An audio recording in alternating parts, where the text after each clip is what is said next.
જો મીડિયા બધા ભાઈઓને કહેવા માંગુ છું, કોંગ્રેસ ભાજપ રાજકારણ નથી કરવા આવ્યા કોઈ અહીંયા અમે, બરોબર છે. અમારી માંગ જે છે એ અત્યારે જે અમે મૂકી છે માંગણી એ અમારી સ્વીકારાય છે, અમને એમાં સંતુષ્ટ છે. બસ વાત એ છે, અમે કોંગ્રેસ ભાજપમાં કાંઈ અમને કોઈ ઇન્ટરેસ્ટ નથી, બરોબર. અને વાત આવે સહાયની કે ભાઈ કદાચ એમ કહે છે કે ભાઈ 40 લાખ રૂપિયા અપાવો, 50 લાખ રૂપિયા આવી માંગણીથી બીજા 5-6 પરિવાર છે કે એવું કહે છે કે અમારે જોઈ છે.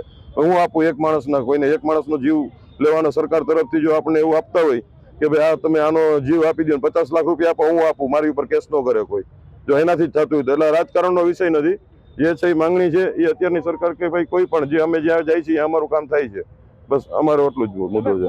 અમે ગાંધીનગર ગયા હતા, અમને સીએમ સાહેબે બોલાવ્યા હતા, હર્ષ સંઘવી સાહેબે બોલાવ્યા હતા, પછી ભાનુબેન બાબરિયાએ બોલાવ્યા હતા, અને અમે ગયા હતા. અમારી રજૂઆત એમને સાંભળી છે અને અમે જે કીધું એ અમને હે ને પીપીઆઈ પાસે ફાસ્ટ ટ્રેક કોર્ટ આપી છે, અમને જે સગવડતા આપવાની હતી એ બધી આપી છે.